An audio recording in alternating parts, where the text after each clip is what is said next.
Hello everybody, Captain Marty Brill here, and it's Friday, February the 6th. Welcome to our program for today, and we do have a little news to talk about, a little bit of world-class fishing actually off the Outer Banks over the last few days. I'll tell you all about it when I come back in just a moment. Hey y'all, Captain Marty here to tell you that when my friends are in the market for a new boat engine, repair, or repower, I send them to the best in the business, and that's at Ratcliffe Marine in Belhaven. Ratcliffe Marine is your official Honda outboard dealer. Honda motors are designed to get you on the water fast and get you back to the dock safely and quickly. Ratcliffe Marine is best known as the largest repower center in North Carolina. So when you're in the market for a new motor or you need your Honda service, go to Ratcliffe Marine, 865 Highway 264, Belhaven. Hi, I'm LB Daniels, and when you want great local seafood, you go to Fresh Catch Seafood in Wanchese. How do I know it's great? My daddy is one of the fishermen that brings it to the docks. At Fresh Catch Seafood, you will get local seafood right from their fish house.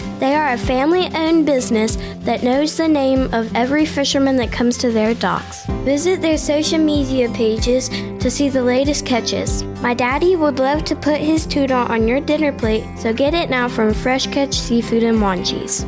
Today's report won't be lengthy. It's the time of year and the fishing options are few and far between, and the weather can't seem to settle down very much. But yesterday is a little bit too breezy for the fleet to get offshore. But in the previous 2 days, they did get offshore and they had great bluefin tuna fishing. And a lot of numbers, a lot of bites. You know, you're highly restricted on what you can keep right now, according to Captain Dickie Harris on the Fantastic, formerly of the Fantastic. He sold that boat and retired, but you are still allowed the one fish under 73 inches, and then you can catch all you want and release them. Now, one thing that's kind of interesting, there's a couple boats out there that are a part of a tagging program with the federal government, with NOAA, with Marine Fisheries, and they are out there tagging them. One of those boats tagged 20 bluefin tuna out of the, I think, 61 bites that they had. Tagged 20 of them, successfully tagged. I'm thinking those are tagged with those tracking tags, but that's a real plus. And one of those fish was over 600 pounds.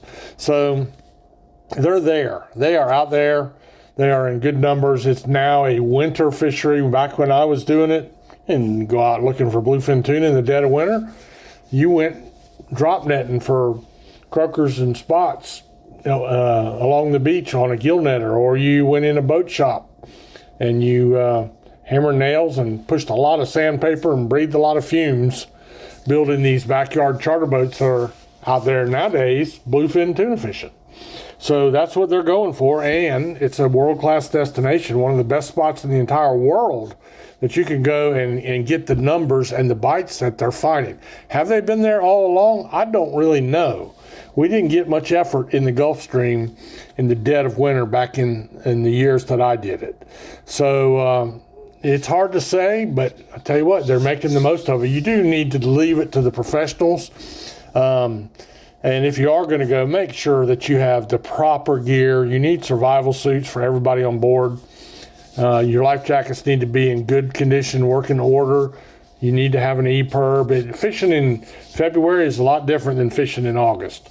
So always be completely prepared if you're going to go out there and do that.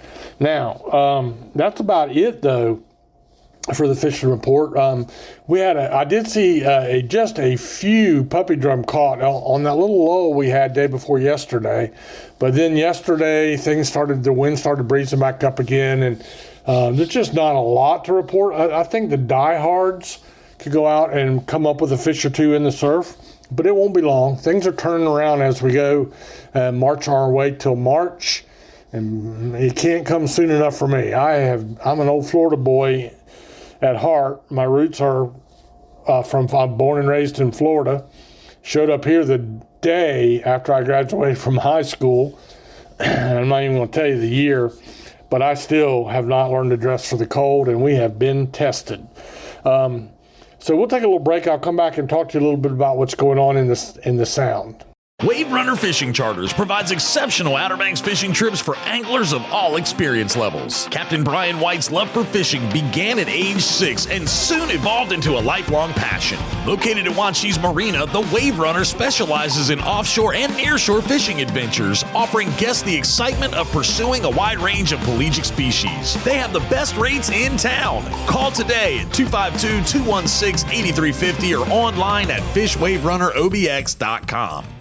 So by now, you've probably heard it's all over the news. We did have a major cold stun event in our inland waters, our estuaries, in the Pamlico Sound and some of the other sounds. And I heard yesterday that the season has been closed. The trout season has been closed just like it was last year. And we'll just have to roll with the punches. We survived it last year and ended up with a pretty decent trout season. So we'll hope that we survive it this year. I don't have any other reports of people actually seeking and catching trout right now, but that's not to say somebody might not be trying it. But it's the dead of winter. I won't make news where there is no news. So we'll hope and pray for the best. That's 2 winters in a row we've had a cold stun event, and 2 years in a row that the speckled trout season has been shut down. We'll keep you posted as things progress on that. Meanwhile, I hope you guys all have a great day. I really do appreciate you seeking us out and follow along. I know that a lot of you, by looking at our numbers, are coming back to us every day for these fishing reports. And I would encourage you to scroll on down a little bit and look at our stories. There's some really good, entertaining stories about survival at sea, about long, unbelievable fish battles, funny stories about some of the characters I've had the pleasure of working with through my career. So check them all out. You'll see them as you scroll down past the fishing reports here on our podcast site. So anyway, have a great day, and may the good Lord bless you richly.